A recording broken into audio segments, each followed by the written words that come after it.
우리가 성탄절에 메리 크리스마스라고 인사하듯이 부활절에는 해피 이스터라고 인사를 합니다. 행복한 부활절이라는 얘기겠죠. 해피 이스터. 그러나 여러분 한번 곰곰이 생각해 봅시다. 성경이 그리는 마태복음이 되었던 마가복음이 되었던 누가복음이 되었던 요한복음이 되었던 복음서가 각각 그리는 예수님의 제자들이 맞이했던 부활절은 사실 행복한 부활절이 아닙니다.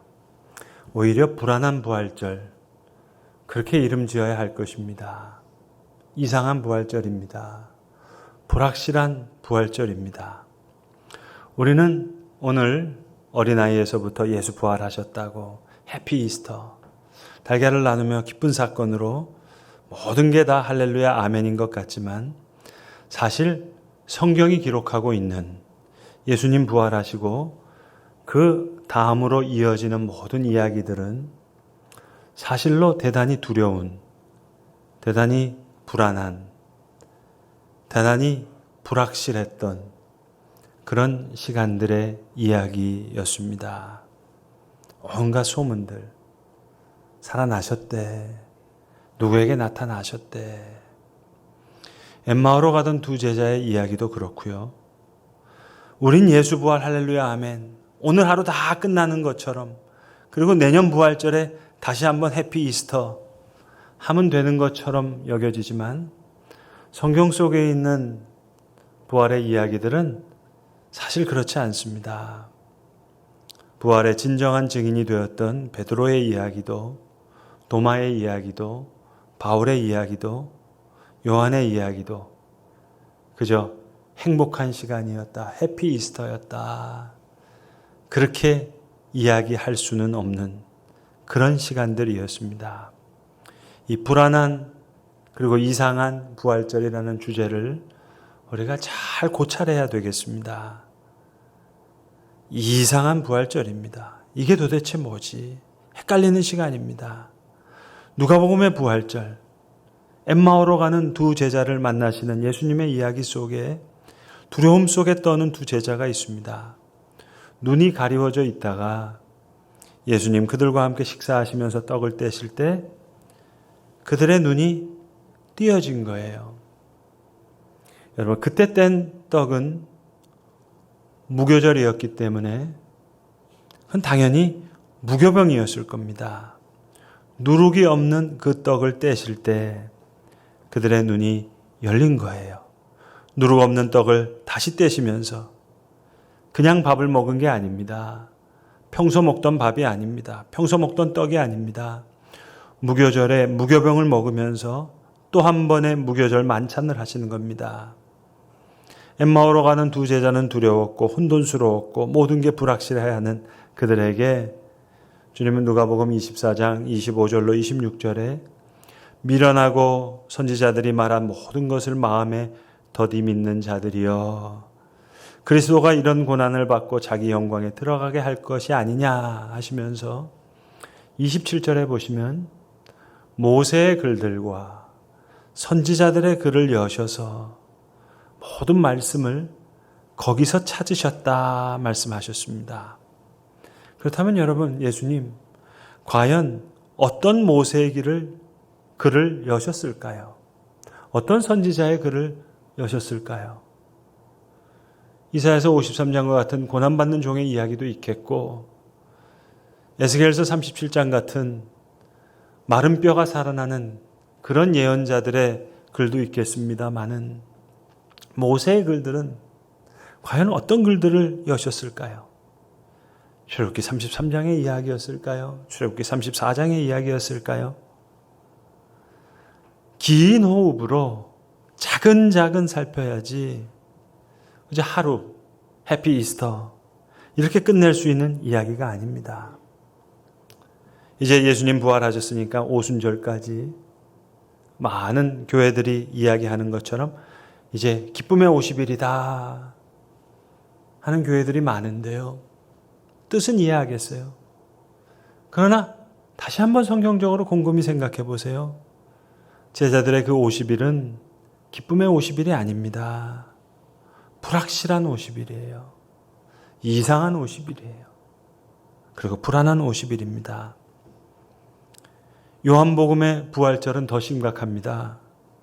부활의 시간이 베드로에겐 야, 다 접자. 다 때려치자. 고기 잡으러 가자. 여러분, 예수님 부활하셨는데 이러면 안 되잖아요. 그만큼 이상한 부활절이에요. 수제자였던 베드로가 앞장서서 더 이상 사역이라는 예수님의 제자됨이란 그 사역이 의미 없이 다 사라지고 그리고 갈릴리로 돌아간 겁니다. 결국 예수의 부활이라는 그 팩트, 사실이 중요한 것이 아니라 더 중요한 것은 그 부활을 믿고 그 부활을 소망하는 사람들의 눈이 열려서 예수를 볼 수 있는, 그래야 예수를 볼 수 있다는 굉장히 중요한 메시지가 요한복음에 핵심적으로 나와 있는 겁니다. 부활의 사건을 믿는다는 것과 부활의 증인이 된다는 얘기는 별개의 이야기입니다. 그래서 예수를 사랑하는 제자 요한은 끝까지 예수를 바라보고 따라가는 거예요. 해변가에 예수님 서 계셨을 때도 누구보다 예수님 먼저 알아봤고, 베드로는 몸은 따라가는데, 달려가는데 도대체 이게 무슨 의미인지 잘 알아채지를 못합니다. 목사님, 그런데 왜 오늘 부활절 설교 본문이 왜 이렇습니까? 아니, 다른 주일이면 모르겠는데 부활주일인데, 아니 이제는 어둠의 때요 어둠의 권세라니요. 다른 주일도 아니게 부활주일인데 이거 본문 잘못 잡으신 거 아닙니까? 어둠의 때라니요. 어둠의 권세라니요. 그러나 여러분, 다시 한번 생각해 보세요. 복음서에 나타났던 제자들의 부활의 시간은 가장 불확실한, 어두운, 불안한, 이상한 그 시간이었습니다. 여기서 한번 점프해서 부활장이라고 불려지는 고린도전서 15장을 한번 생각해 봅시다. 사도 바울이 고린도전서 15장에서 부활의 증인의 리스트를 쭉 얘기합니다. 그리고 나서 맨 마지막에, 맨 나중에 자기 이름을 붙여요. 게바에게 보이시고 12제자에게 보이시고 그 후에 500의 형제들에게 일시에 보이시고 그 후에 야고보에게 보이시고 그 후에 모든 사도에게 보이셨다. 그리고 나서 맨 나중에 만삭되지 못하여 난 자 같은 내게도 보이셨느니라.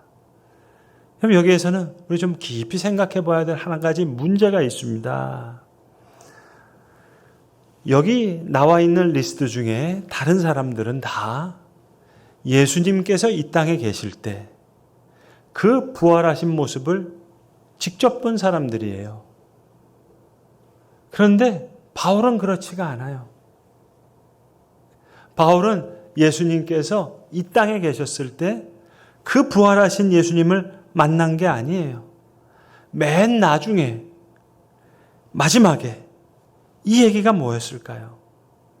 여러분, 사두개인들은 부활을 믿지 않았지만 바리새인들은 원래 부활을 믿는 사람들이에요. 그러니까 사도 바울은 바리새인 중에 바리새인이었기 때문에 부활하신 예수님을 만나기 이전에도 부활의 신앙을 갖고 있는 사람이었어요. 근데 부활하신 예수님을 만난 후에 사람이 완전히 바뀌는 거예요. 내가 소망하고 내가 믿었고 내가 바라던 그 부활 신앙이 십자가에 달렸다가 부활하신 그 예수님이 부활의 첫 열매가 되었다는 사실을 알면서 완전히 업사이드 다운 되는 거예요. 완전히 뒤집어지는 거예요. 그가 가지고 있던 기존의 바리새파 신앙을 완전히 뒤바꾸게 되는 겁니다. 예수의 부활이 부활의 첫 열매가 되셨고, 그러니까 모든 부활의 증인들 중에 제일 마지막, 맨 나중에 나라는 이야기는 예수님 부활하시고 이 땅에 계셨을 때 내가 만난 것이 아니라 마지막 증인이에요. 맨 나중에. 바울이 나에게 나타났다는 그 말씀은 오늘 이 말씀을 듣고 있는 2000년이 지난 이 시대 속에 이 말씀을 듣고 있는 우리에게 예수님은 부활로 나타나시고 우리가 그 마지막 증인이 되기를 원하신다는 그 메시지예요.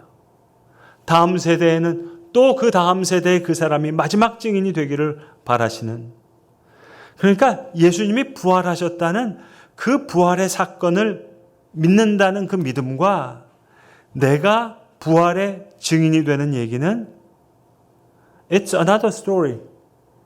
전혀 다른 얘기예요. 바울이 부활의 증인이 됐다는 건 예수님 만나기 전에도 부활신앙을 갖고 있었던 바리새인이라니까요. 부활의 증인이 된다는 것은 부활의 사건을 믿는다는 것은 별개의 얘기입니다. 오늘 우리가 부활절 아침 큰 소리로 할렐루야 아멘 해피 이스터 그렇게 한 번에 정리될 수 있는 얘기가 아니에요. 행정절리처럼 일괄 정리가 될 수 있는 게 아니에요. 그렇게 한 번에 정리하려고 하니까 부활의 메시지가 우리에게 남아있지 않게 되는 겁니다.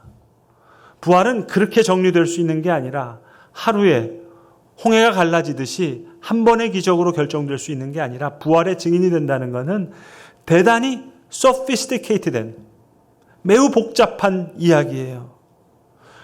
믿지 못하는 자들에게 부활이 있고 두려움에 떠는 자, 두려워하는 자의 부활이 있고 몸은 따라가는데 베드로와 같이 달려가는데 도대체 이게 뭔 소리인지 모르는 사람의 부활이 있고 요한같이 예수를 따라가는 자의 부활이 있고 나는 죽었다 깨나도 못 믿겠다 의심하는 도마에게 친히 보여주시는 예수의 부활의 참 교육과 같은 부활의 증인이 있고 예수 믿는 자들을 죽이려고 달려들었던 바울에게 보여주신 그 부활이 있는 거예요.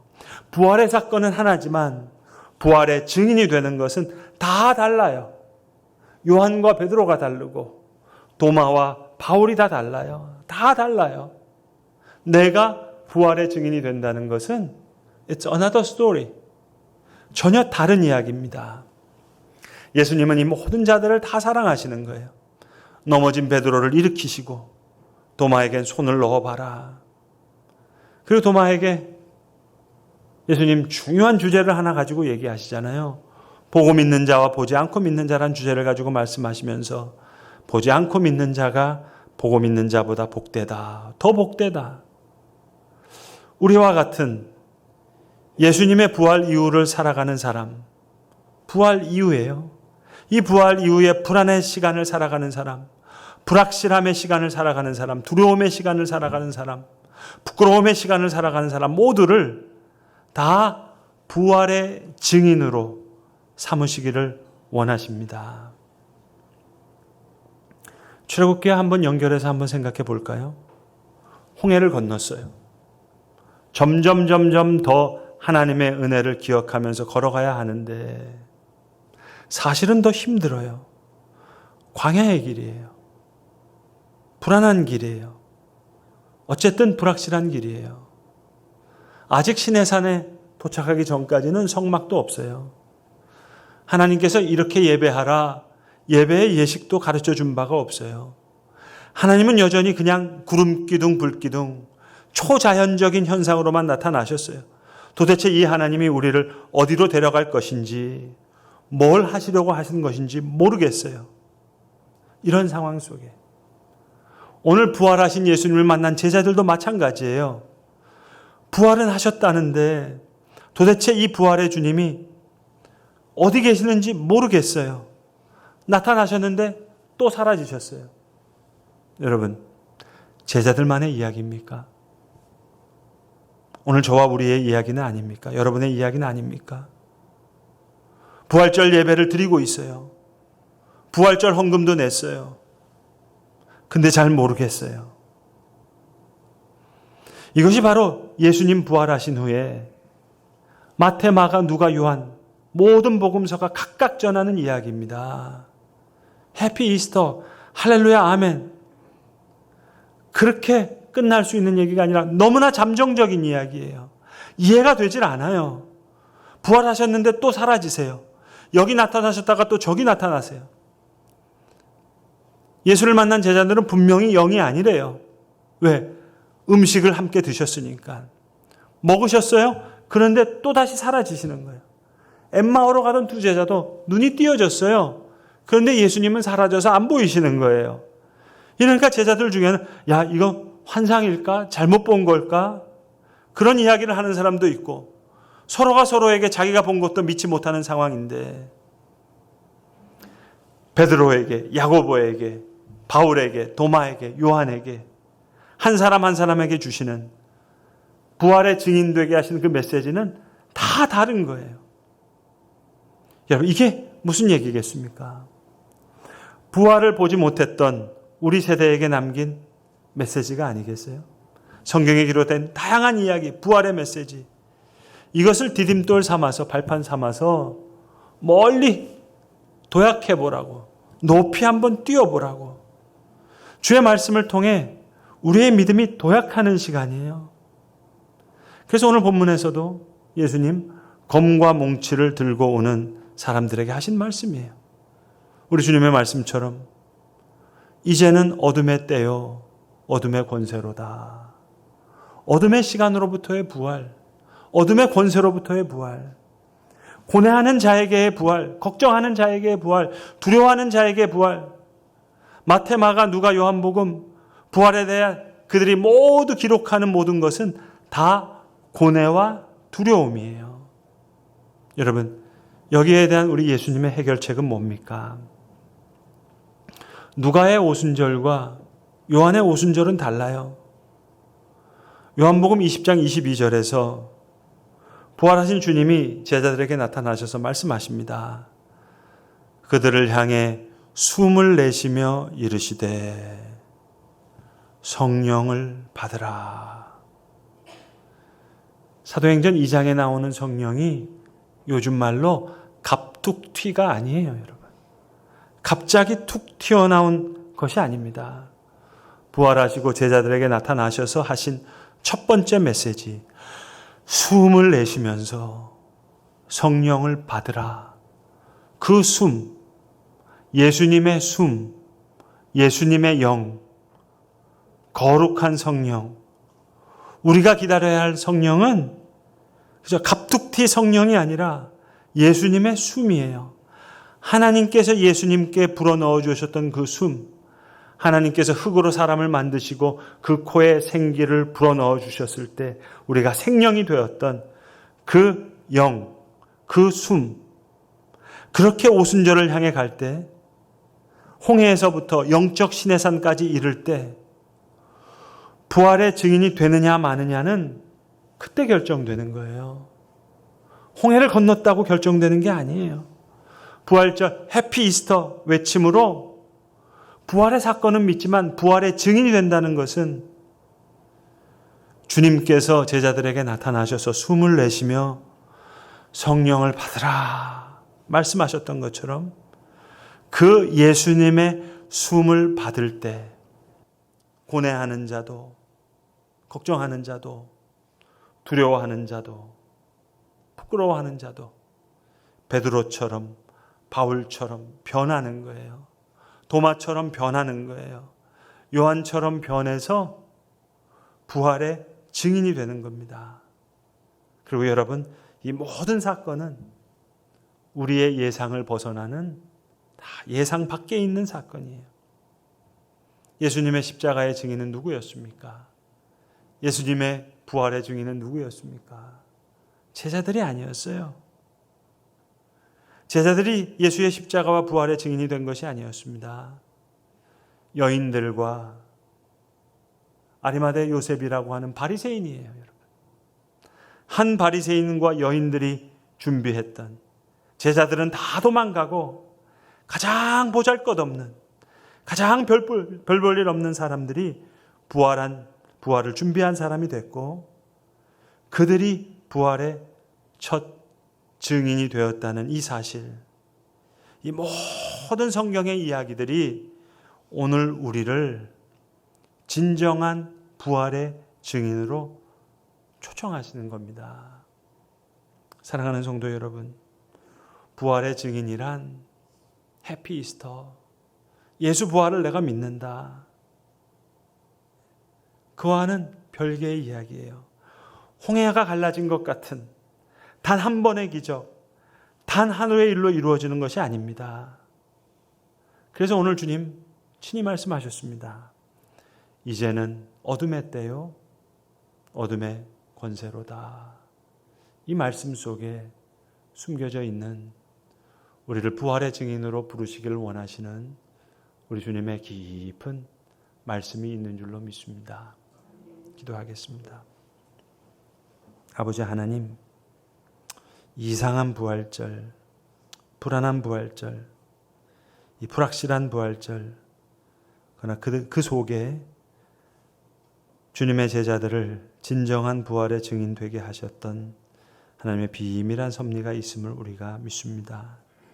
주님, 베드로와 요한과 도마와 바울에게 나타나 보이셨던 그 부활의 주님께서 오늘 고뇌하고 있고 걱정하고 있고 또 부끄러워하고 있고 또 두려워하고 있는 사도 바울의 고백처럼 맨 나중에 있는 나에게도 보이시사 나로 부활의 증인되게 하시는 귀한 은혜를 허락하여 주시옵소서. 우리 구주 예수 그리스도의 이름으로 기도합니다.